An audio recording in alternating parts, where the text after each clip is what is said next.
They said the night was too quiet, but nobody truly understood how dangerous silence could be until the screaming started. It was just past midnight in the small lakeside town of Willow's Bend, a mixed community where African families, African Americans, and longtime Southern residents lived side by side. The moon hung low, turning the lake's surface into a sheet of silver glass. Most people were asleep, but the Johnson family, Caleb, his wife Nia, and their teenage daughter Mara, were wide awake because something heavy had slammed against their back door. At first, Caleb thought it was an animal, a raccoon maybe, or a stray dog. But then came a second thud, louder, intentional, as if someone was trying to break in. Nia grabbed her phone. Amara sat up on the couch, hugging her knees, trembling as the footsteps moved along the wooden porch. "Caleb," Nia whispered, "don't open that door." But Caleb was stubborn, proud, a man who believed danger only grew when you let fear breathe. He stepped toward the door anyway. The third knock came, slow, drawn out, deliberate. Not a fist, more like a palm, a human palm. Caleb swallowed hard and gripped the doorknob. "Who's out there?" A voice drifted through the wood. Soft, uncertain. "Please, help me." Caleb frowned. It sounded like a woman's voice. Weak, wounded. He opened the door just a crack and froze. Standing on the porch was a woman wrapped in a torn shawl, soaked in mud, shaking as though she had run through the forest for miles. Her face was hidden beneath the hood, and her arms were scratched and bleeding. "Ma'am, are you all right?" Caleb asked. She didn't answer. She only lifted her head slowly, too slowly, revealing dark eyes that seemed empty, hollow, like someone had scooped out every emotion until only fear remained. Then she whispered, "They're coming." Caleb pulled the door wider. "Who's coming? Did someone hurt you?" She didn't speak. She just stepped inside, without waiting for permission. And that's when Nia noticed something strange. Something small at first, but disturbing enough to make her heart thump harder. The woman's footsteps were too heavy. Not loud, not clumsy, just heavy, weighted, as if the person behind those steps had far more strength than their thin frame suggested. "Caleb," Nia whispered again, backing away. "Something is wrong." Amara pressed herself in the corner of the room, her eyes wide. "Mom, look at her hands." Nia looked. The woman's hands were large, much larger than expected for someone her size. The fingers were thick, the knuckles prominent, the palms rough like someone who worked with tools or lifted heavy equipment every day. Those weren't the hands of a woman running for help. Caleb noticed too. Ma'am, I'm calling the sheriff. You look hurt." "No," she snapped, stepping toward him so suddenly that Nia gasped. The hood slipped, briefly revealing a jawline too sharp, too square belonged to any woman Caleb had ever seen. Nia backed up further. Amara let out a shaky breath. And then the stranger said something that made the entire room go cold. "You called the sheriff and we all died tonight." Her voice had changed. It wasn't soft anymore. It wasn't trembling. It had dropped lower, stronger, almost like a man's voice forced into a whisper. Caleb felt the hairs rise on his arms. Nia grabbed his hand. The stranger pulled the hood fully back, and the truth smacked him harder than any blow. That was no woman, or at least not the woman they thought they had seen. The stranger's features were too angular, the neck too thick, the eyebrows too heavy. Everything about the person standing in their living room screamed something entirely different from the fragile, frightened woman who had knocked just minutes ago. And yet, the shawl, the soft tone, the way the stranger had approached the door, everything had been perfectly crafted to deceive. Amara whispered, trembling, "Mom, she's a man." The stranger, no, the man, turned sharply toward her. "No," he hissed. "I am what I need to be to survive." Caleb stepped between the stranger and his daughter. "Who are you? Why are you here?" The man's breathing grew shallow. He kept glancing at the windows, as though expecting something outside, something watching. "You don't understand," he whispered. "They're almost here. If you don't hide me now, they will kill you too." Caleb's voice hardened. "Who? Who is coming?" The man shook his head.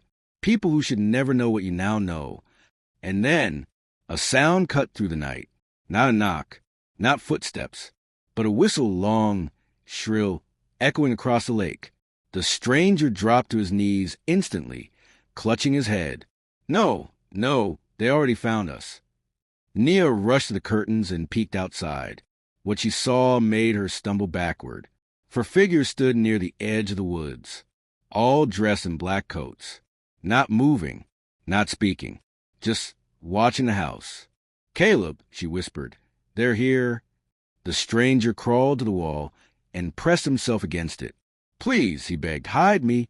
I'll explain everything. Just don't let them take me." Caleb didn't know what terrified him more, the men outside or the truth sitting right in his living room. But before he could respond, one of the figures outside lifted a lantern, holding it high like a signal. Another joined him, and then another. 3 lanterns glowed in the dark. Nia's voice broke. "What does that mean?" The stranger trembled. "It means someone in this house is not walking out alive tonight." The lanterns flickered. The woods rustled. And suddenly every light in the Johnson home went out. Total darkness swallowed them. A cold wind slammed the front door shut. Amara screamed. The stranger whispered a single sentence that twisted Caleb's stomach into a knot so tight he could barely breathe. "They never knew I was a man until tonight." And that was when the first window shattered. Glass exploded across the room. A masked figure climbed through, landing with impossible quietness. But before anyone could react, the stranger lunged at Caleb, grabbing him with startling strength. "Don't move," he whispered. "If you want your family to live, you'll do exactly what I say." Caleb felt the man's grip tighten. Outside, more glass broke. More figures entered. The house was no longer a home. It was a trap. The stranger looked at Nia and Amara. "I swear I didn't mean for you to be involved." But now everything changes. A shadow loomed behind him. Another figure stepped into the room. The stranger froze. Caleb turned. And there, standing in the darkness, was someone holding a long, curved blade shining in the moonlight. But it wasn't one of the masked intruders. It was someone Caleb recognized. Someone from the neighborhood. Someone who should not have been there at all. Nia gasped. Why are you here?" The blade glistened. The intruder stepped closer. The stranger backed away in fear. The familiar voice spoke. "Because this man is not who you think he is. And neither am I." The blade lifted. Everything paused. Everything waited. And then, if you're drawn into this shocking beginning, and want to know why this mysterious stranger lived as a woman, and why someone from the community is involved, make sure you subscribe so you don't miss the next part of the story. And if this first chapter gripped you, like this video and share it with someone who loves suspense. Also, drop a comment telling us where you're watching from, and tell us, what would you have done in this moment? Would you trust the stranger or run? For a moment, nobody moved. Not the intruders in black coats. Not the stranger who had finally revealed himself as a man. Not even the Johnson family, frozen in a terror so sharp it felt like the air itself had turned to ice. The person standing in the darkness, holding the curved blade, took one slow step forward. Moonlight slipped across his face, revealing recognition mixed with something far darker. Caleb's breath caught. "Mr. Carter?" Nia staggered backward. "The school janitor? What are you doing here?" Mr. Carter, a quiet, middle-aged man who had swept the halls of Willow's Bend Middle School for years, didn't smile. He didn't blink. He just tightened his grip on the blade, lifting it slightly as though warning everyone not to take another step. "Don't call me that name," he said, voice low and edged with something cold. "That isn't who I am, not tonight." The stranger swallowed hard. "I told you they'd send someone close. Someone no one would suspect." Mr. Carter didn't look at him. His eyes were locked on Caleb, as if measuring him. "You've sheltered him," he said calmly. "That makes you part of this, whether you understand it or not." "What is this?" Caleb snapped, anger rising through fear. "Why are men breaking into my home? Why is my family in danger? And why are you involved?" Before Mr. Carter could answer, one of the masked intruders stepped forward. He was tall, almost unnaturally tall, and his coat swayed as though he wasn't walking but gliding. "Carter," the tall one rasped, They know too much. We cannot leave witnesses. Nia grabbed Amara's arm, pulling her behind her. This is a mistake, Nia said quickly, voice trembling. We don't know anything. He showed up at our door. We didn't. Silence, the tall intruder hissed. The stranger, the man disguised as a woman earlier, rose slowly to his feet. If anyone dies tonight, he said, it should be me. They're innocent. Mr. Carter turned sharply. For the first time, his face twisted with emotion. You think it's that simple? He said. You destroyed everything. You ran. And now they're here. You brought this to our town. The intruders moved instinctively, circling like wolves preparing to trap a wounded animal. The Johnsons were caught between them, and the stranger. Caleb stepped forward despite the shaking in his legs. What did he do? He demanded. Who I, Essie? The tall intruder chuckled. Tell them your name, he said to the stranger. Your real name. The stranger hesitated. Nia whispered, just tell the truth before someone gets hurt. Finally, the man spoke. His voice was steady, resigned. My name is Ezekiel. Ezekiel Cade. Amara blinked. Ezekiel? But that's a man's name. He nodded slowly. Yes, and pretending not to be a man was the only way I survived. The tall intruder scoffed. Survived? You ruined everything we built. You broke the oath. Mr. Carter looked at Ezekiel with open disgust. You were meant to stay hidden, to stay loyal, but you wanted to be free. Freedom is not betrayal. Ezekiel shot back. What you're doing is wrong, and you know it. Caleb looked between them, baffled. What oath? What group? What are you all talking about? Ezekiel took a deep breath. There is a society, an old one, older than this town, older than most of the families here. They call themselves the Lantern Keepers. The tall intruder lifted his lantern higher. A symbol was carved into the metal. 3 interlocking spirals. Nia frowned. I've seen that symbol before. On old buildings on the side of that abandoned church by the lake. Mr. Carter nodded. Because this town was built on their land. Their beliefs. Their rules. Ezekiel continued. The keepers choose certain children, special children, to raise, train, and shape into the roles they need. I was one of them. Caleb's voice softened. That doesn't explain the disguise. Ezekiel's jaw tightened. The keepers divide roles by identity, by gender, by tradition. They needed a girl for a position. But I wasn't one. So they made me become one. For years. Amara whispered. They force you? Yes, Ezekiel said. Until I realized I'd rather risk death than live a lie designed by people who didn't care if I broke in the process. The tall intruder stepped closer, voice dripping with venom. You were chosen for greatness. Instead, you ran like a coward. And you hunted me across states. Ezekiel snapped. Disguising yourselves as townspeople, hiding behind lantern signals, controlling people from the shadows. The Johnsons don't deserve this. The masked intruders tightened the circle. Mr. Carter sighed. We don't want to hurt them, but they've seen too much. Nia's voice cracked. We won't tell anyone. Please. We don't want trouble. Mr. Carter's eyes softened for a brief second. I wish it were that simple. Before he could say more, a sudden crash shook the back of the house. Something or someone had slammed into the back door so hard the frame groaned. The tall intruder's head snapped toward the sound. More locals? No, Mr. Carter whispered, stepping back with clear fear in his eyes. No, they wouldn't come this fast. Caleb stiffened. Who? Who else is coming? But no one answered. Another slam. This time, the hinges bent. Ezekiel's face paled. Oh no, they sent the herders. Amara grabbed her mother. Mom, what's a herder? Ezekiel shook his head. Not what? Who? They're the ones the keepers use when they want someone alive or dead, whatever they decide. The back door finally gave way with a thunderous crack. The Johnsons flinched as cold air blasted through the house. Heavy footsteps entered, slow, dragging, deliberate. The tall intruder immediately raised his lantern. Stand down, he commanded, but whoever or whatever stood at the broken door, didn't listen. A shadow stretched across the floor. Then another. Then a third. Mr. Carter whispered.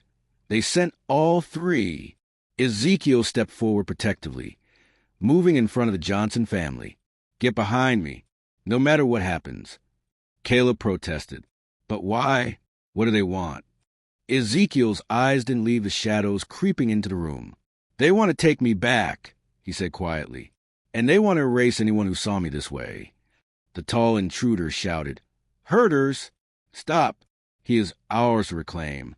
A voice answered from behind a broken door. Deep, rumbling, sharp enough to feel in the bones. Not anymore. One of the masked intruders turned to run. Something caught him, dragged him across the floor. He screamed until his voice cut off abruptly. Nia covered Amara's eyes. Caleb's heart pounded against his ribs. Mr. Carter raised his blade toward the shadows, breathing hard. Ezekiel whispered, It's too late. They're not here to reclaim me. They're here to finish me. The room dimmed as the lanterns flickered. The tall intruder backed away in horror. No! No. The council didn't approve execution. The voice in the darkness laughed softly. You fled with their greatest secret, it said. You threw away your role, your duty, and now the lantern keepers have decided. Ezekiel swallowed, eyes fixed on the approaching shadows. What did they decide? Caleb asked. Ezekiel didn't look back. He just whispered, that I cannot live, and neither can anyone who helped me. Before Caleb could respond, a massive figure stepped out of the doorway, hooded, masked, towering over everyone in the room. Its hand reached toward Ezekiel. Ezekiel stood frozen. Mr. Carter lunged with his blade, but the herder caught his wrist effortlessly. The blade clattered to the floor. The Johnsons gasped, and in a horrifying, breathless moment, the herder lifted its mask. Nia dropped to her knees. Caleb staggered backward, because the face beneath the mask was not human. If this story has you gripping your seat already, remember to subscribe so you don't miss what happens next. Like this video to help support the channel, and share it with someone who loves suspense. Tell us in the comments where you're watching from, and answer this. If you were the Johnson family, would you run or try to fight? The face beneath the mask wasn't something the human mind was meant to process in a single glance. Its skin was pale but streaked with dark, vein-like lines that pulsed faintly, as though something inside moved on its own. Its eyes, if they could be called that, were round, clouded, almost unfocused, like a creature that lived its life in dim light, and its mouth stretched too wide, full of small, sharp teeth packed tightly like those of a deep-sea predator. Nia screamed despite trying not to. Amara collapsed against her mother, shaking uncontrollably. Caleb staggered back until his shoulders hit the wall. Ezekiel did not move. He simply whispered, They brought the firstborn. Mr. Carter bowed his head as though in the presence of something sacred, or something feared beyond comprehension. His voice trembled for the first time. You shouldn't be here, he whispered to the creature. The keepers promised. The firstborn raised one elongated hand, silencing him instantly. Its fingers were far too long, ending in blackened tips that glimmered in the broken moonlight. The tall intruder tried to regain control. We had orders to retrieve Ezekiel alive. The firstborn turned its head. Its unfocused eyes suddenly sharpened on the tall intruder. The tall intruder froze, and then he collapsed to the floor, convulsing as if something invisible squeezed the life from him. His masked companions scrambled backward, tripping over each other in terror. Mr. Carter fell to his knees. Forgive us, we failed you. The firstborn ignored him. It stepped over the tall intruder's twitching form and moved toward Ezekiel. The floorboards groaned under its weight. Ezekiel didn't blink. I knew you'd come. The creature tilted its head slowly, studying him, not with emotion, but with a strange curiosity. I am not the one who hunts you, the firstborn said. Its voice wasn't human. It sounded like many voices speaking at once, some deep, some whispering, some almost echoing from different corners of the room. Amara covered her ears, crying softly. Make it stop, please. The creature's head turned toward her. Caleb reacted instantly, stepping in front of his daughter. Don't touch her. The The firstborn regarded him for a long moment, then turned back to Ezekiel. "You were a disappointment," it said, "but not worthless." Ezekiel narrowed his eyes. "I'm done playing your roles." Mr. Carter rose shakily. "Ezekiel, don't provoke it." But Ezekiel didn't stop. "Tell the council," he said, voice unwavering, "that whatever destiny they planned died the day I walked away." The creature stepped forward. The remaining intruders tried to flee through the broken windows, but the firstborn didn't even turn to look at them. It raised one hand, and the shadows in the corners of the house twisted, grew, stretched into long, dark tendrils that wrapped around the fleeing men. Their screams were short. The silence that followed was worse. Caleb's knees nearly gave out. "What are you people? What is this?" Mr. Carter wiped tears from his eyes. Tears of fear, not sorrow. This is what the keepers worship, what they protect. The firstborn of the original bloodline, the ones who built the rituals, the ones who choose who we become. "They're monsters," Nia whispered. "Monsters?" Mr. Carter shook his head.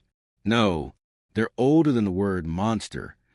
They existed before this land had a name." The firstborn hovered closer to Ezekiel. "You were chosen to be a vessel," it said, "but you abandoned your purpose." Ezekiel clenched his fists. "I want my own life." "Your life," the creature said, "was never yours." Ezekiel swallowed hard. Then the firstborn extended one long, cold finger and touched the center of Ezekiel's forehead. Ezekiel gasped as his body stiffened. Nia screamed. Caleb tried to move toward him, but something invisible forced him back. Amara cried out, "Stop! Stop hurting him!" The firstborn paused. It turned to look at Amara again, more intently this time. Its voice softened, layered still, but less threatening. "You care for him?" Amara shook her head violently. No, I don't. Just stop hurting people." The firstborn stared at her for a long, uncomfortable moment. Mr. Carter watched with wide eyes. "It's listening to her?" Ezekiel collapsed to the floor, gasping for breath, freed from whatever hold the creature had on him. The firstborn straightened, its body unnaturally still, except for faint pulsing under its skin. "You should not exist outside the keeper's design," it said to Ezekiel. "But someone has interfered." Ezekiel looked up weakly. "Interfered? Who?" The firstborn shifted its gaze to the Johnsons. All of them tensed. "Someone in this house," the creature said, "has a connection to us." Caleb blinked in confusion. "What? No one here." The firstborn interrupted. "One among you is marked." Silence. A deep, suffocating silence. Amara clutched her mother. "Marked? What does that mean?" The firstborn moved closer, scanning them with those clouded eyes that seemed to see straight through skin and bone. Mr. Carter stepped forward, terrified. "But no Nielsen child was supposed to be marked in this generation. We checked the records." Ezekiel's breathing quickened. It wasn't supposed to happen again. What wasn't supposed to happen? Nia cried. Ezekiel hesitated. The creature answered for him. "A new vessel," the firstborn said. "One chosen at birth. One who must take Ezekiel's place." Caleb's heart nearly stopped. "Who?" he whispered. "Who are you talking about?" The firstborn lifted one long finger and pointed slowly, deliberately, at Amara. Nia screamed and clutched her daughter tighter. Caleb shoved himself between them in panic. "No," Caleb growled. "No one is taking my child." The firstborn tilted its head. "Your child was chosen long before she drew her first breath." Mr. Carter stepped back in horror. "She's a replacement, the next vessel." Ezekiel's face twisted with guilt. "I'm so sorry. I didn't know. I never wanted anyone else dragged into this." Caleb clenched his fists. "No, this ends tonight. You're not taking her." The creature's eyes glowed faintly. "She will come with us, or she will die here." Nia sobbed uncontrollably. Amara clung to her father, shaking violently. Ezekiel forced himself to his feet. "No, if you want a vessel, take me. Take me back. Leave them alone." The firstborn stared. "You abandoned us," it said. "Your place is gone." Ezekiel whispered, "Then give it back." Everyone froze. Mr. Carter whispered, Ezekiel, don't. Caleb looked at him in shock. You can't just hand yourself over. Ezekiel's voice was quiet, steady. If it saves Amara, I will. The firstborn leaned close. You would return willingly? Yes, Ezekiel said, if she walks away free. Amara shook her head, crying harder. No, don't do this. The creature considered him for a long, heavy moment. Then it reached out a hand. Ezekiel closed his eyes. Nia whispered prayer. Caleb braced himself for the worst. The firstborn touched Ezekiel's chest. A light flickered under its palm. Then the creature pulled its hand away. No, it said, your destiny is severed. You cannot be reclaimed. Ezekiel's eyes widened, devastated. The firstborn turned to Amara. She is the chosen one. Caleb roared and charged forward, ready to fight the impossible. But something enormous slammed into the roof of the house, shaking the walls and sending dust raining down from the ceiling. Everyone froze. Another impact, louder. A deep growling sound echoed across the rooftop, followed by heavy footsteps above them. Ezekiel's face drained of color. They sent another firstborn. Mr. Carter fell backwards. No, they wouldn't send two. Not unless. The roof cracked. A claw punched through the ceiling. Nia screamed. The firstborn whipped its head upward. The hive vessel awakens. Caleb grabbed his family. What does that mean? What is happening? But before anyone could answer, the ceiling collapsed inward, and something monstrous dropped into the living room, landing directly between Amara and the firstborn. Its eyes glowed like molten gold. Its chest heaved. Its claws dug into the floorboards.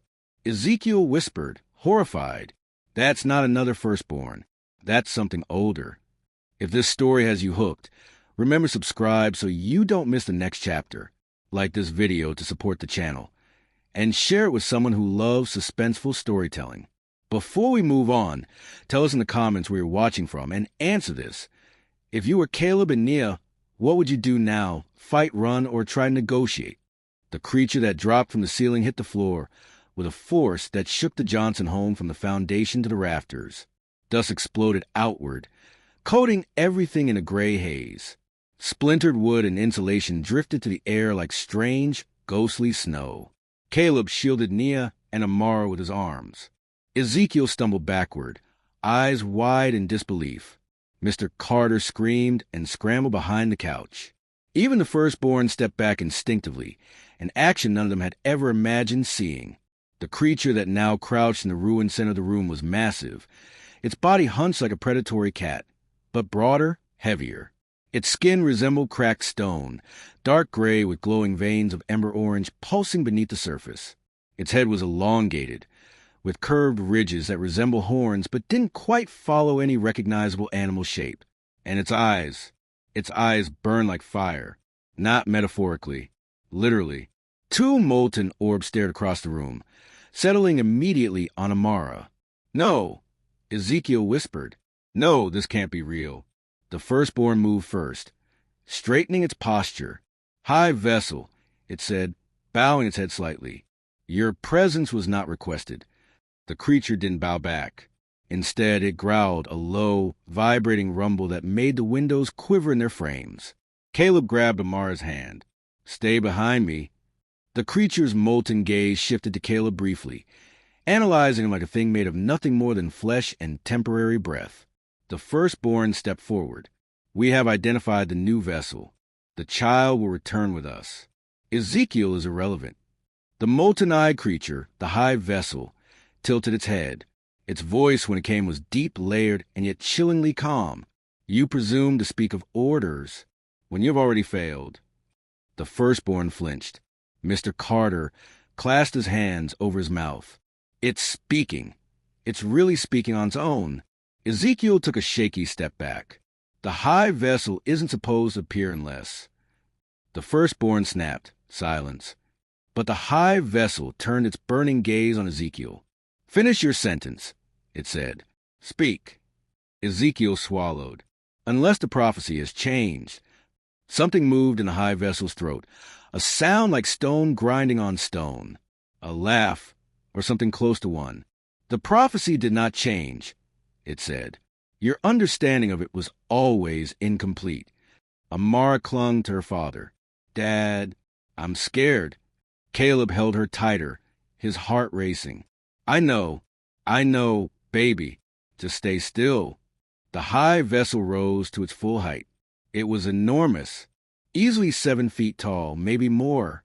And when it stood fully upright, the faint glow in its chest brightened, pulsing like a heartbeat. The firstborn spoke again, though its voice now carried a tremor. What is your purpose here? The high vessel looked down at it almost with pity. To correct your mistake. The firstborn's expression broke. Shock, fear, something ancient and wounded. We have committed no. You touched the chosen child, the high vessel growled. You approached her without sanction. Nia blinked in confusion. Sanction? What does that mean? Ezekiel whispered. It means the firstborn didn't have permission to take Amara. The firstborn's head snapped toward Ezekiel. You know nothing. Ezekiel shook his head. You're scared. I've never seen a firstborn scared before. The high vessel's glowing eyes turned toward Amara again. Everyone tensed. Child, it said, voice softer but still vibrating like thunder in slow motion. Come here. Caleb stepped in front of her. No, she stays with us. The creature blinked as though amused. I did not ask for your permission. Caleb clenched his fists. His voice trembled, but he didn't move. I don't care. You're not touching my daughter. The firstborn hissed. You dare defy? But the high vessel raised a hand, silencing it effortlessly. Then it took one step toward Caleb. The air grew hot. Not warm. Hot. Heat radiated off the creature in waves, like standing beside an active furnace. Amara whimpered. Nia began to sweat, and Caleb's skin prickled painfully. Still he didn't move. The high vessel lowered itself to eye level with him.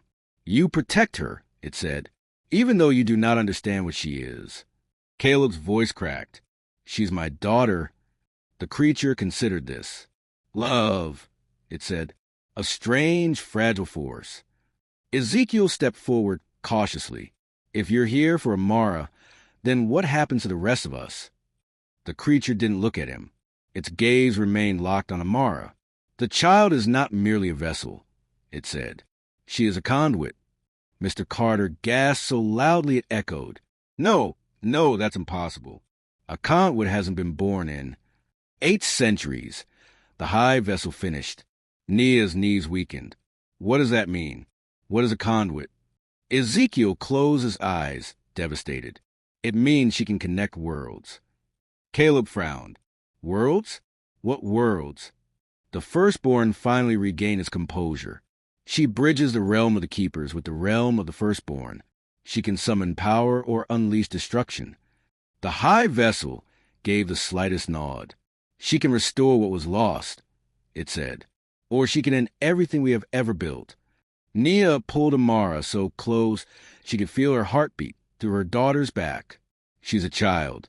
She can't do anything like that. The firstborn took a step forward. She must be trained. The high vessel growled. She must be protected. Caleb stared between them. So which is it? Do you want to take her or save her? The high vessel turned its head slowly, the heat in its eyes dimming. You do not understand. We are not allies. We are not enemies. We are balance. But you broke into our home. Nia yelled, rage overpowering fear. You attacked us. You terrified my child. You called us balance. The creature's eyes softened. I did not break your home, it said. They did. It pointed at the firstborn. And I am not here to harm you. Its gaze slid to Ezekiel. But he has already set things in motion that cannot be undone. Ezekiel's breathing quickened. I didn't know. I swear I didn't know she was a conduit. The creature lowered its head toward him. Yet you led your pursuers here. And now the child's presence is revealed before the appointed time. Caleb snapped. Appointed by who? The high vessel answered. By the ancient ones, the ones who sleep beneath the lake. Silence dropped like a stone. Even the firstborn froze. Ezekiel whispered, No, They wouldn't dare awaken them. The high vessel narrowed its eyes. If the child is taken, the lake will open. If the child is hidden, the keepers will burn this town to ash seeking her. If the child resists her destiny. It paused, as though deciding whether the truth was too heavy to speak aloud. The world will fracture. Nia trembled. She's just 13. How could she carry something like that? Amara's voice finally rose, small, frightened. I don't want to do any of this.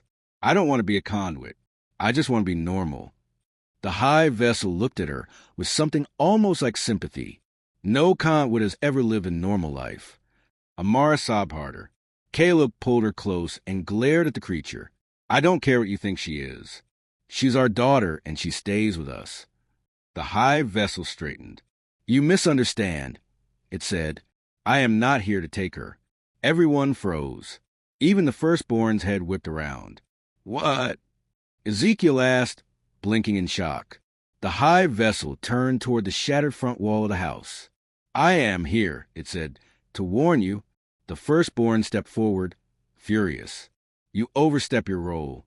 The child belongs to the keepers. We will take her tonight. The high vessel growled, and the entire house vibrated. The keepers, it said, will not touch her. The firstborn hissed, You cannot stop us. The high vessel replied calmly, I am not here to stop you. It pointed toward the lake in the distance. I am here to tell you what comes next.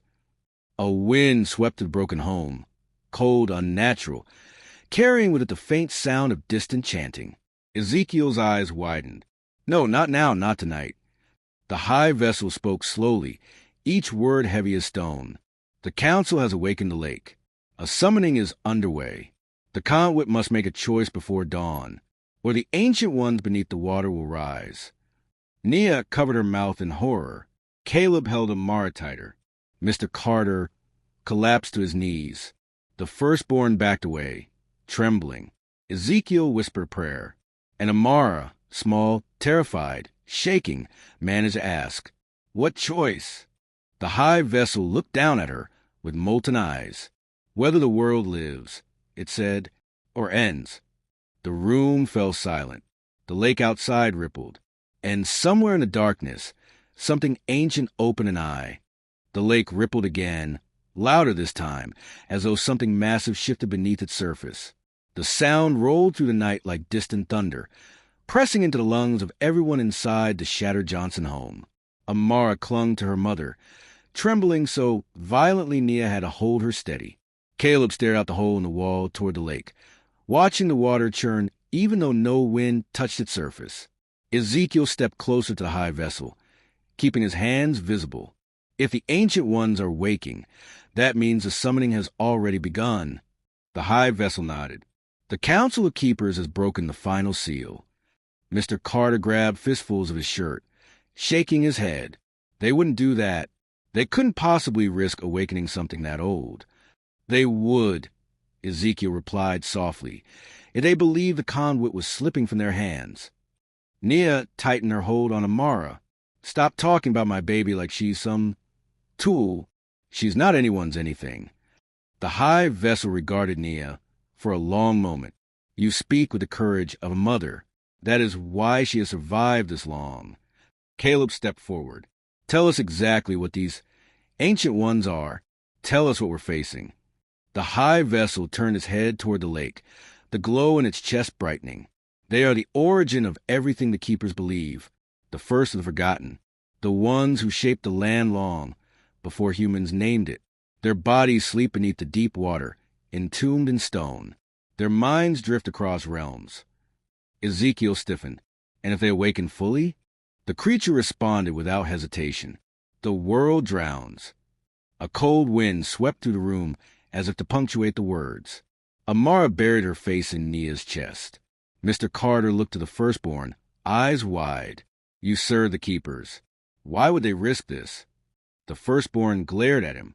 The conduit is too valuable. If she is reclaimed, the ancient ones will be subdued. If she refuses, the council would rather awaken the old power than let her vanish. Ezekiel finished. They'd risk destruction just to maintain control. Caleb snapped. Then we need to stop them. The high vessel's molten gaze fell on him. No human can stop what is coming. Nia took a shaky breath. Then what can... The high vessel looked down at Amara again. This time not with a cold detachment from before, but with something that almost resembled caution. The conduit. Amara shook her head violently. No, I can't. I don't know how. I don't even know what I am. The high vessel crouched slightly, making its enormous form less threatening. You were born with the mark, it said calmly. It lies dormant in your blood, but it will awaken tonight, whether you wish it or not. Caleb stepped in between them again. She is not going anywhere with you. I did not ask for your consent, the creature said. Then with a rare softness, but I do not intend harm. The firstborn hissed. The child belongs to the keepers. The council commands that she be delivered to the lake by sunrise. The high vessel turned sharply. The council oversteps. The conduit cannot be forced. The firstborn raised its chin. She will be forced. The high vessel's chest flared bright. So bright the room glowed red-orange. Say that again, it growled. The firstborn stepped back, trembling, before to respond. A sudden shift in the air made everyone freeze. A low humming sound, like a distant song, rose from beyond the trees. The shadows near the windows began to stretch, bending unnaturally. The lights flickered even though the power was already out. Ezekiel's breath hitched. They're summoning the Seeker. Mr. Carter collapsed completely. No, not the Seeker. Not tonight. Caleb grabbed Ezekiel. What's a Seeker? Speak English. Ezekiel's voice was barely above a whisper. Seekers are sent when the council wants something found. Or someone. A conduit especially. Nia's voice cracked. Are they coming here for Amara?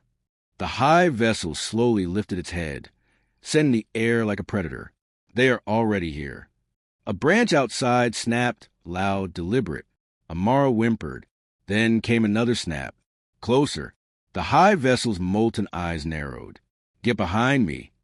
Caleb grabbed his wife and daughter, pulling them backward. Ezekiel moved beside them, despite his trembling. The firstborn retreated toward a wall, its tall frame stiff with fear.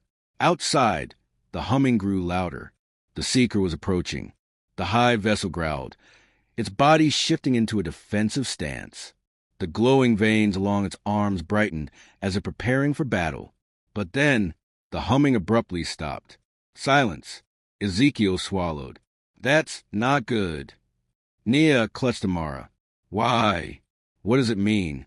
It means, Ezekiel whispered, the Seeker has already chosen its entrance. A faint tapping began at the broken front windows. Tap, tap, tap. Slow, purposeful. The firstborn's clouded eyes widened. It's mocking us. Then the tapping stopped. For a moment, the world held its breath, until a shape slid into the room from the shadows. Not walked, not crawled, slid. A tall, spindly figure, its limbs far too long, its skin pale as ash. It had no eyes, just smooth skin where I should have been. Its head tilted as though sniffing the air, searching. The high vessel stepped forward, heat radiating off its body. Leave, it growled. You are not permitted here. The Seeker turned its eyeless face toward Amara. Everyone tensed. Caleb stepped forward instinctively. Stay back. Stay away from my... Before he could finish, the Seeker moved. Not fast. Instant.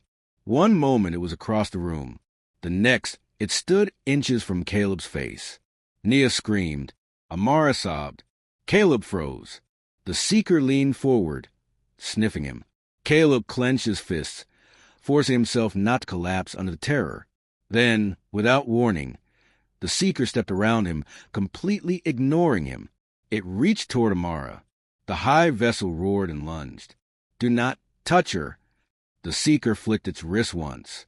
The high vessel was thrown backward into the wall with such force the entire house shook. Pieces of drywall rained down around it. Ezekiel gasped. It overpowered a vessel. The firstborn shrank into a corner, shaking. The council wants the conduit. They will tear every boundary to get her. The Seeker extended its long fingers toward Amara again. Stop. Nia cried. The seeker didn't stop. Its hand hovered just inches from Amara's cheek. Ezekiel shouted, "Don't touch her! You!" Too late. The seeker's fingertip brushed Amara's skin. A shockwave exploded through the room. A blast of white-blue light shot outward, knocking everyone off their feet. Glass shattered. Walls cracked. The air hummed with power. The seeker flew backward, slamming into far wall and collapsing in a twitching heap. Amara floated, not standing, not lifted, floated, suspended in the air like gravity had forgotten her. Her eyes glowed the same molten gold as a high vessel's, but brighter, far brighter. Ezekiel shielded his face from the light. Her conduit power, its awakening. Nia crawled toward her. Amara, baby. But she couldn't reach her. The high vessel rose slowly, staring in shock and awe. "It has begun," it whispered. Amara's voice came out layered, like multiple voices speaking through her tiny frame. "I see them." Caleb crawled toward her. "Amara, sweetheart, look at me. Stay with us." Amara's glowing eyes turned toward the lake. "They're waking. They're calling my name."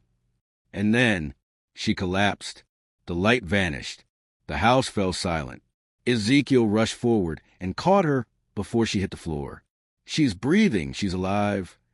Nia sobbed with relief, but the high vessel shook its head gravely. "No, she is not safe. Not anymore." Caleb pulled her close. "We're taking her to a hospital. No human place can save her," the high vessel said. Ezekiel looked toward the lake. "We don't have much time. The summoning has begun." Far outside, the lake roared like something enormous was shifting beneath its depths. The high vessel turned toward the Johnsons and spoke the words none of them wanted to hear. "To save your daughter, you must take her to the lake." Nia screamed, "No, absolutely not." But Ezekiel grabbed Caleb's arm. "He's right. If we don't bring her there willingly, the council will unleash everything they have to drag her there themselves." Caleb's heart pounded. "But why? Why the lake?" Ezekiel whispered, "Because that's where she was chosen." Another deep rumble rolled across the land.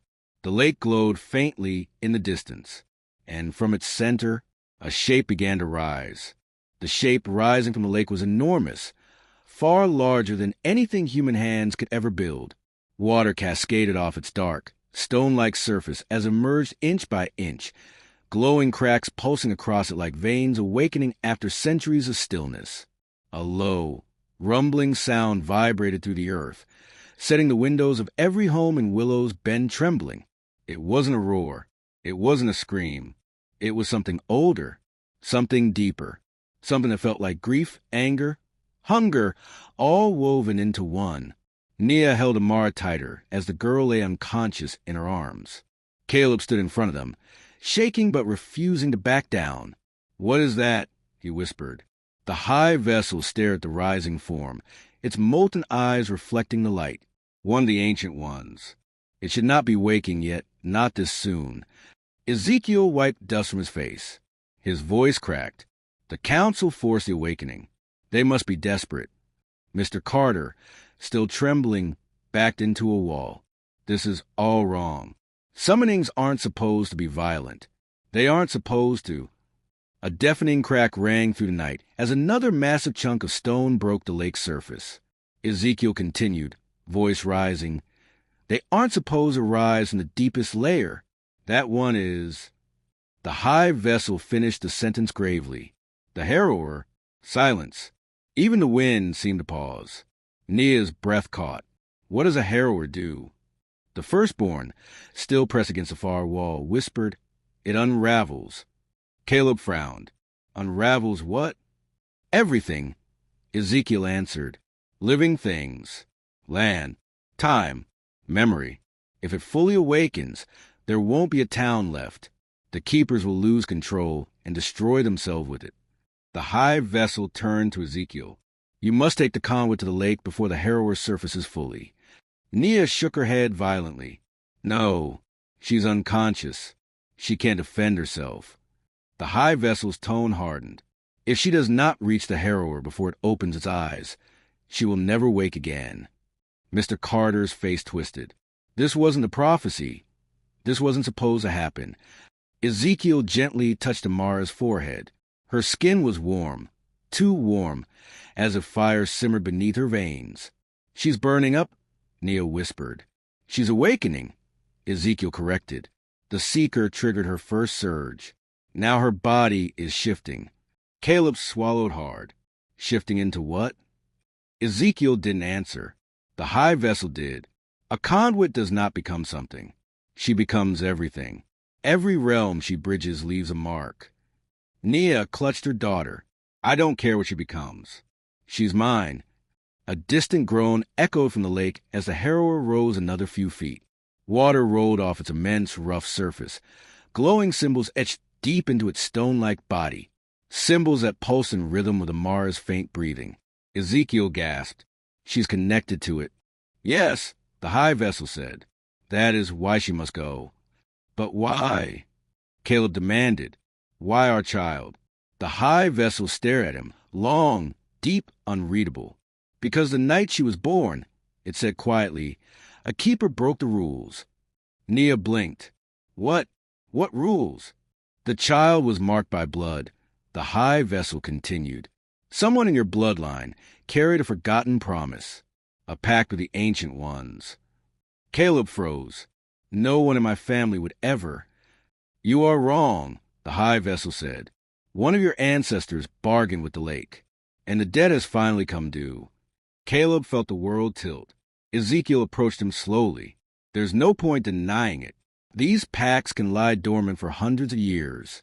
Your ancestor may not have known, but the lake never forgets. Nia's voice broke. So you're telling us our daughter is payment? The firstborn hissed softly. She is purpose. The high vessel turned toward the lake. The harrower will fully rise before dawn. If the conduit is not present to complete the bond, the lake itself will turn against this land. A tremor rippled beneath their feet. Outside, streetlights flickered, though the power was out.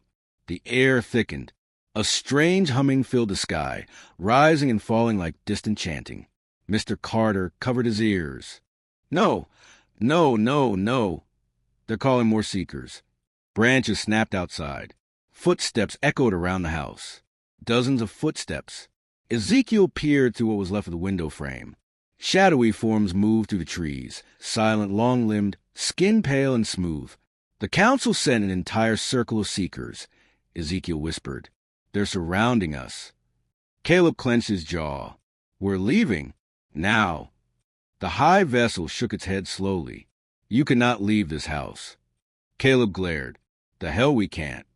The seekers have woven a perimeter. Step too far, and they will break every bone in your body. Nia hugged Amara close. Then what do we do? The high vessel turned toward the lake again. The only path is through the water. Ezekiel stepped forward. You mean the vein gate? The high vessel nodded. Mr. Carter nearly fainted.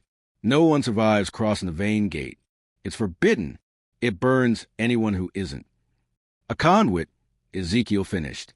Nia stood abruptly. Absolutely not. You are not dragging my baby into some magic portal. We are not doing this. The high vessel faced her gently. If she does not go, the harrower will walk on the land. As if responding to its name, the harrower released a deep, groaning rumble. More of its colossal form rose above the lake, runes glowing brighter. With each inch it ascended. Nia trembled. Caleb placed a shaking hand on her shoulder.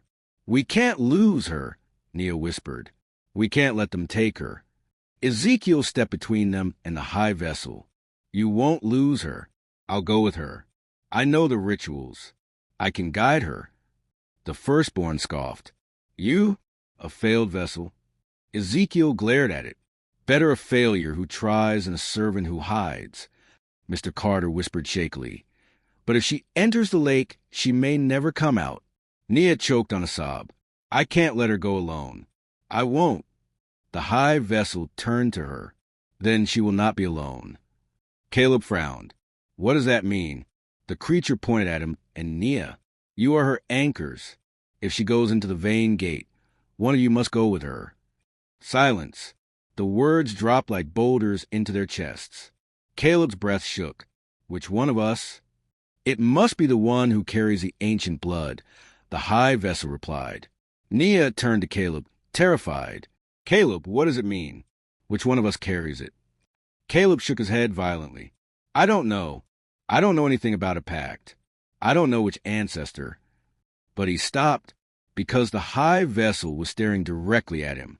Nia covered her mouth. No. Ezekiel closed his eyes. It's you, Caleb. Caleb stumbled backward as though struck.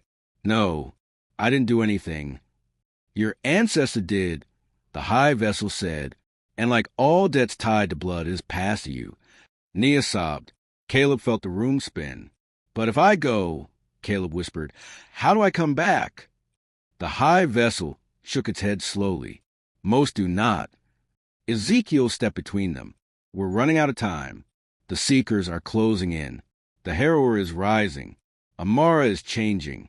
Caleb, if you don't go with her, she won't survive the journey. Caleb looked at his unconscious daughter, her face peaceful, her breathing soft, her hands glowing faintly.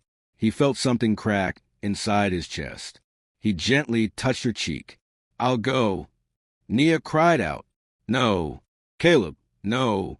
You can't. I have to, he said softly. I have to save her. The high vessel nodded once. Prepare yourselves. The lake is opening. Outside, the water churned violently. A glowing circle formed on its surface, wide, bright, swirling. The vein gate. Ezekiel lifted Amara into his arms. We move now. The high vessel took the lead, stepping through the ruins of the house toward the lake. The ground shook again. Behind them, shadows grew taller as seekers closed in from all sides. Ahead of them, the lake roared like a living thing. Caleb squeezed Nia's hand. Take care of her when she comes back. No, Nia sobbed. Take care of her while she's gone. Ezekiel looked at Caleb. Once we step into that water, everything changes. Caleb nodded. I'm ready. But nothing could have prepared him for what happened next, because as they reached the edge of the glowing lake, Amara suddenly opened her eyes, and they were no longer gold. They were the exact same glowing white-blue as the harrower's runes. She whispered one word, Father. An entire lake exploded with light. The explosion of light swallowed everything. The lake surged upward in a massive column, blinding in white-blue, like liquid lightning erupting from the earth. The shockwave hit so hard it knocked Caleb and Ezekiel backward, nearly tearing Amara from Ezekiel's grip. Nia fell to her knees on the muddy shore, shielding her face as wind screamed across the water. Every tree around the lake bent violently. Birds burst from the treetops. Even the seekers hesitated in the shadows behind the Johnson home, recoiling from the blast. The high vessel did not recoil. It stepped forward, bracing its immense body as the water raged around it. Her power, it has awakened too quickly, it said, voice echoing through the chaos. The harrower is responding to her. Ezekiel held Amara tightly, struggling to stand. She opened her eyes, but she wasn't awake. She was something else. Caleb staggered to his feet, soaked and shaking. Amara, baby, can you hear me? She did not answer. The glowing runes on the lake pulsed in rhythm with the light in her eyes. Nia crawled to her daughter, cupping her face. Please, baby, look at me. Come back to us. But Amara wasn't looking at her parents. She was looking to water, straight into the glowing center of the vein gate, as if hearing a voice only she could understand. And then she whispered again, but not with the trembling voice of a terrified 13-year-old. Her voice echoed, layered, ancient, sovereign. It's calling me. The high vessel lowered itself. Do not answer yet. Conduit. Amara turned her glowing eyes toward it. And for the first time, the enormous creature stepped back. The sound of the harrower rising grew louder, a thunderous grinding of stone and ancient power. Ezekiel's face paled. We're out of time. If we don't bring her into gate now, the harrower will fully awaken, and nothing will stop it. Caleb tightened his fists. Then let's go.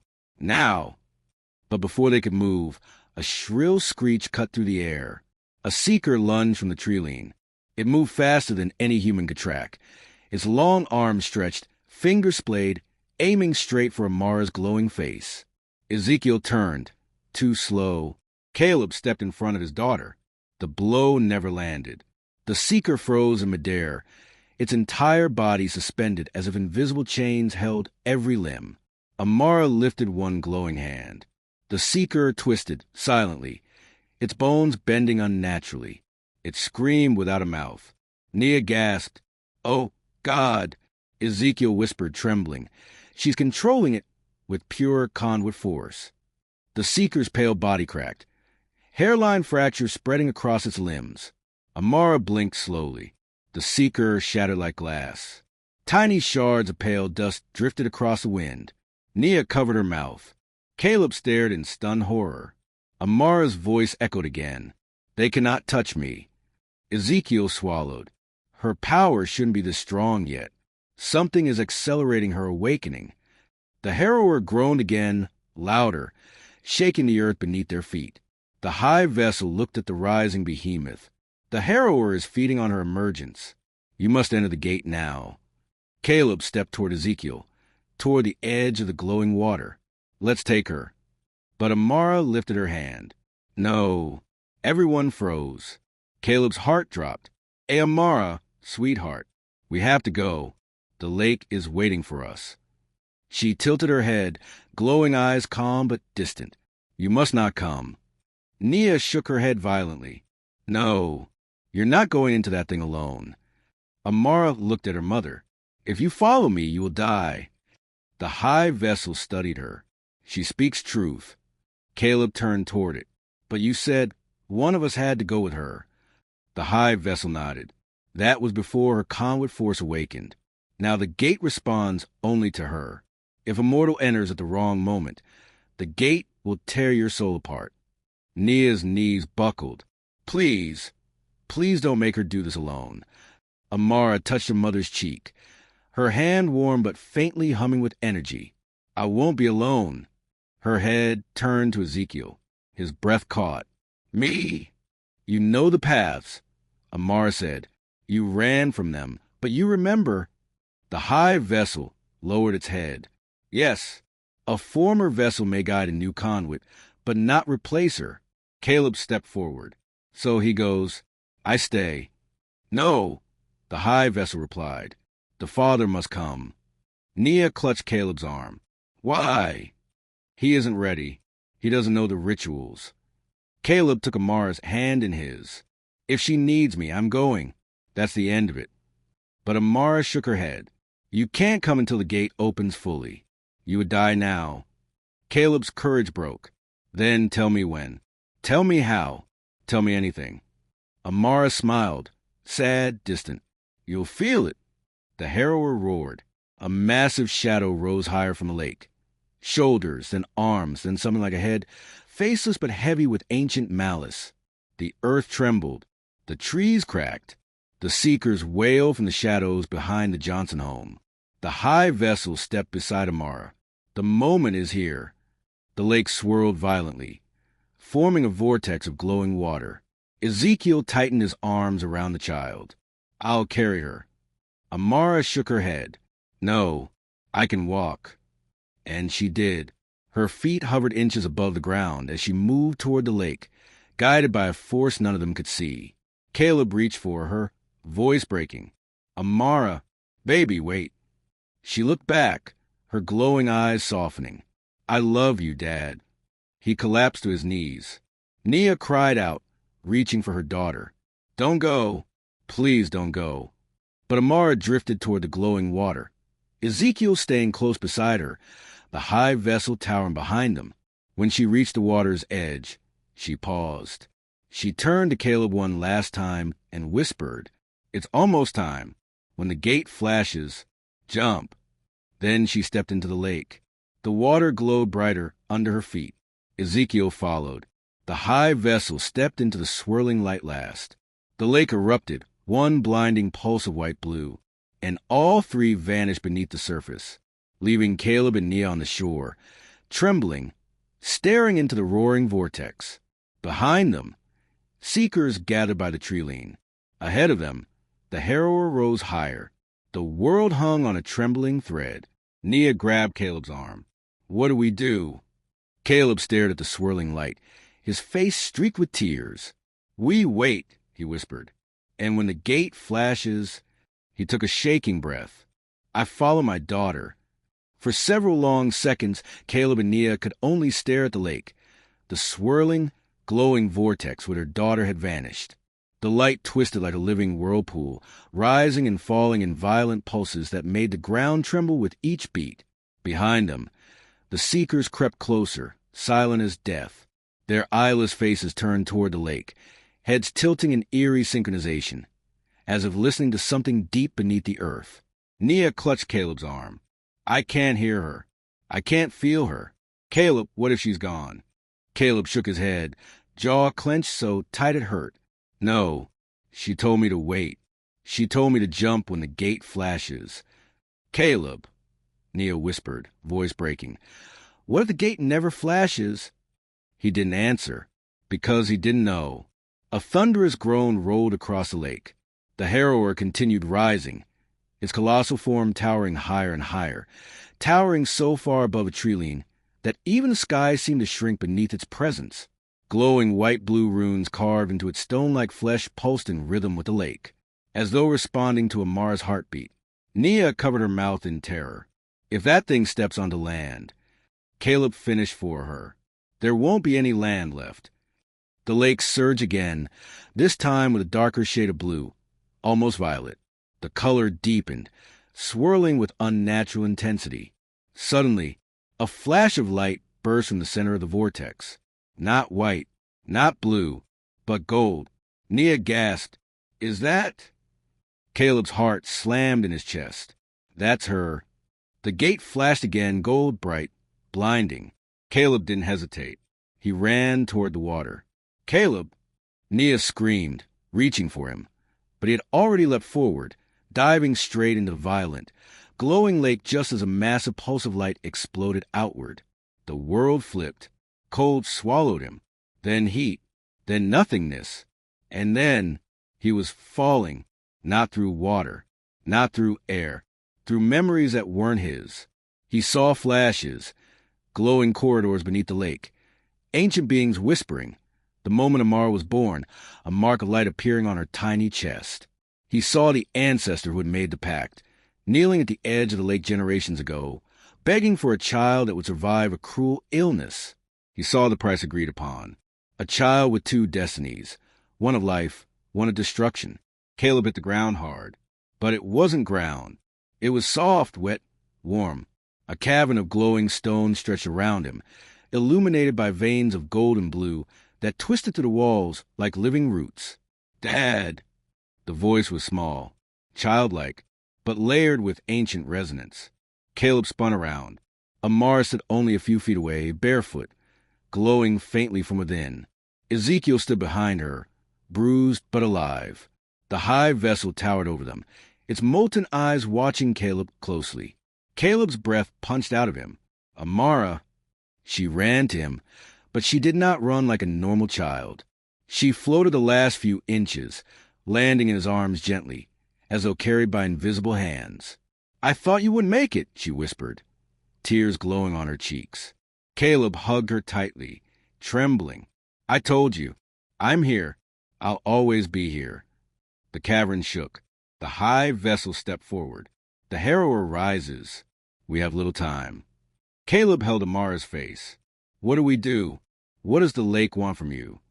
Amara's expression changed, fear mixing with something older, something awakened. "There are two choices," she said quietly. "The harrower gives me two paths." Ezekiel nodded grimly. "The prophecy, the conduit must choose." Caleb's chest tightened. "Choose what?" Amara looked into his eyes. "The first path," she said, "is to bind the harrower, to send it back to sleep." But what?" Caleb whispered. "I would lose myself," she said. "Forever. My memories, my name, everything. I would become part of the lake, a keeper of the ancient power." Caleb staggered backward. No, Absolutely not. The second path, Amara continued. I reject the ancient ones. I break the pact. That one, Caleb said instantly. That path. We choose that path. Amara's eyes dimmed. But if I break the pact, the bond between the harrower and this land collapses. Ezekiel stepped forward, voice shaking. And the harrower will not go back to sleep. It will awaken fully. Caleb looked between them. So the world ends as she refuses? The high vessel nodded slowly. Yes. Caleb shook his head. No. There has to be something else. Another option. Another way. There is no third path, the high vessel said. The pact was sealed generations ago. These are the only outcomes. The cavern rumbled again, stronger this time. Dust fell from the glowing ceiling. Dad, Amara whispered. What should I do? He looked into her glowing eyes, and his heart shattered. He wanted to save her. He wanted to save the world. But he couldn't do both. Tears filled his eyes. Baby, I don't. Amara took his hands gently. I don't want to lose myself, she said softly. I don't want to forget you. I don't want to become something else. Caleb pulled her close. Then we break the pact. We take our chances. We face whatever comes. The cavern trembled violently as if the harrower heard his words. Ezekiel grabbed his shoulder. Caleb, if she chooses destruction, there is no putting it back. Caleb looked at him with fierce, shaking conviction. I would rather face the end of the world with my daughter alive in herself than live in a world where she forgets who she is. Amara's voice wavered. Are you sure? I'm sure, Caleb whispered. The high vessel bowed its head in solemn acknowledgement. Then the conduit must speak the choice. Amara squeezed her father's hand and turned toward the glowing heart of the cavern, the pulsing core that connected her to the lake and to the harrower. Her voice echoed through the chamber. I choose myself. The ground split. A brilliant shock wave burst from Amara's body, racing outward in a golden wave. Ezekiel fell to his knees. The high vessel roared. The cavern walls collapsed in light. The lake above trembled violently, and far above the harrower, half risen from the deep, froze. Its glowing runes flickered. Cracks fractured its massive form. It let out a deep, mournful sound, a sound like grief and rage intertwined. Then it shattered. The explosion lit up the night sky. The lake surged upward in one final wave, then fell still. The seekers collapsed into dust. The chanting ceased. The tremors stopped. Silence. And then the cavern dissolved in a burst of light. Caleb opened his eyes on the lakeshore. Nia knelt beside him, cry with relief. Amara stood between them, no longer glowing, no longer floating, just a child again. She smiled weakly. Mom, Dad, I'm here. They pulled her into their arms, sobbing. Ezekiel stood nearby, battered but alive. The high vessel stood at the water's edge, staring at the calm lake. You have broken the pact, it said. The ancient ones are gone. The keeper's power is dissolved. Nia held her daughter tighter. Then it's over? The high vessel nodded. Your daughter has chosen a mortal life. She will grow, love, and age like any child. Caleb exhaled shakily. Thank you. The creature shook its head. Do not thank me. I did not save her. She saved herself. Then it looked at Amara, almost with respect. The world will remember this night in its bones. But you must forget. That is the price of choosing mortality. What do you mean, forget? Caleb began. A soft wind swept across the lake. Amara's eyes fluttered. She blinked, then frowned. Dad? Mom? Why are we outside? Did something happen? Nia gasped. Caleb touched her cheek gently. No, he whispered, voice breaking. Nothing happened. Everything's okay. The high vessel turned and walked into the shimmering water. It vanished beneath the calm surface. And the lake went still, forever. Caleb lifted Amara into his arms. Nia wrapped her arms around them both. Ezekiel watched quietly, then turned and disappeared into the trees, choosing exile over a world where his past no longer existed. The night was silent. The danger was gone. The world was saved. And Amara was just a girl again.